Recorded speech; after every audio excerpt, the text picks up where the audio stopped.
Why does one sound more fluent? I've got some experience, but not much. I've got a bit of experience, but not really that much. It's all down to the advanced English speaking habits that I'm going to share in this video. And if you use these habits, that will make you sound more fluent instantly. Which sentence was more fluent? You'll find out by the end of the video. Imagine you're with a friend and you're talking about an essay that you're writing, and your friend asks, "Have you finished yet?" Now, a simple answer could just be, "No, I haven't." But you could also take this further by saying, "I'm afraid I haven't," or "I'm still not quite there." Now, a native speaker is more likely to use the second or the third because they include discourse markers. And if you use discourse markers in your speech, you're going to sound more fluent, more native-like. Discourse markers commonly are like these. When you start saying something, instead of just going straight into the sentence, use well or so or you know. You can extend what you say with discourse markers. I haven't finished yet. Not only that, I haven't even started. I haven't finished yet. Anyway, I'm not really thinking about it at the moment.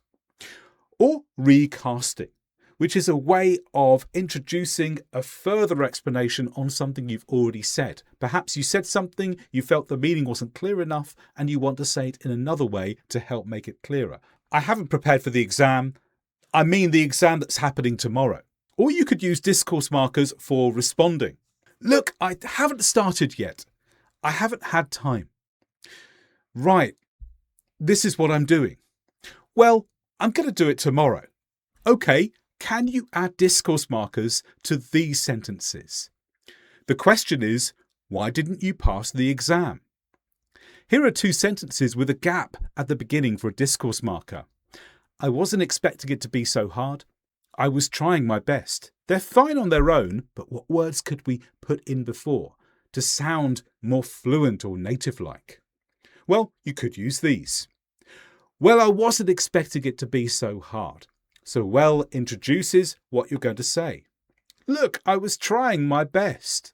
So here you're defending your answer. Look, it was a difficult situation. I was trying my best. Okay, let's move on to another situation. Can I speak to you for a moment? Well, that would be something that you might say to a friend if you just want to get their attention. But what about if you're speaking to the manager of your company, the top manager, someone who's considered very important because ultimately he or she pays your wages? Would you say the same thing if you wanted to speak to them for a moment? No, you'd have to change it to something like this. I'd be so grateful if you could give me a minute of your time. And that's far more appropriate in this situation. And you sound more fluent if you use the right type of question in the right situation. It's all to do with adjusting for register instantly. If you can adjust for register instantly, you'll sound more fluent, more native-like. Register is to do with the type of language you use in particular situations. Usually we distinguish between formal for important situations and informal for more familiar situations. Making a request to someone important, well, you would normally do this in addition to what you would say if it was someone who wasn't important. So you could start with I would or I'd. I would is a really polite way of starting requests. You often shift tenses backwards to be more polite. So something you would have said in the present, you'll shift into the past to be more polite. So instead of saying, "Can I ask you something?" "Could I?" instead. And often we use if clauses, which make questions less direct.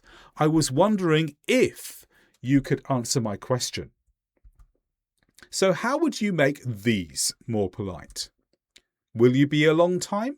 How can you make that more polite? Maybe like this. I was wondering if you were going to be much longer. How about the next one? Think about this for a moment. Have you finished yet? I would be grateful for an update on your progress. So if you could switch between the informal questions in white and the more formal questions in green instantly, depending on your situation, that makes you sound more fluent. This poor boy is not well. Someone asks, "What medical condition have you got?" And he answers, "I can't remember." Now, that's fine. Maybe he can't remember. But if you want to sound more native or fluent, say something like this. "I'm not sure, it's a long word beginning with P." Now, it may not seem obvious. Why is the one in green more fluent sounding or native sounding than the one before? And it's because he's done this. He's paraphrased when he forgot the words. And if you paraphrase when you forget a word, this sounds more fluent. Rather than just simply saying, "I can't remember," make some effort to describe what the word is or the situation is with the words you can use. And that helps you sound much more native-like in your speech, because that's what people tend to do. Now, this woman is trying to paint the wall. Someone asks, "Do you know how to paint walls?" And she replies, "I've got some experience, but not much." Which is fine, but if you want to sound more fluent, say something like this. "I've got some experience, but not much." What's the difference? It's purely emphasis. If you emphasize the important words when you speak, you're going to sound more fluent. So listen carefully to the difference. I've got some experience. I've got some experience. Adding that extra emphasis shows that you're able to do more than just use the words. It shows that you're able to communicate extra information whilst using the same words. And that's a really important part of being fluent sounding in English. Now, let's keep going with our painter. Do you know how to paint walls? I've got some experience, or should I say, I've got some experience, but not much. Now, we could take this a level further. I've got a bit of experience, but it's really not much. So here I've added in these little words in green. Those help it sound more native-like, more fluent-like. Why? Because I used fillers. Fillers are little sounds or little words that don't contain any intentional meaning of their own. Well, they can contain some meaning, but the intention is not to put meaning into them. It's just to connect up what you say in a native-like way. Well, this is just what you say when you're thinking about your response. I've got a bit of experience. So instead of some experience, you just add in this little phrase, a bit of, which is really making it sound more vague. So language which just makes what you say more vague, well, that can fill in the gaps in what you say. And it's what native speakers do. This could also be called a discourse marker. And instead of "it's not much," it's "really not much." And "really" is a very common word that native speakers use all the time, just to put a little bit of extra emphasis on what comes next.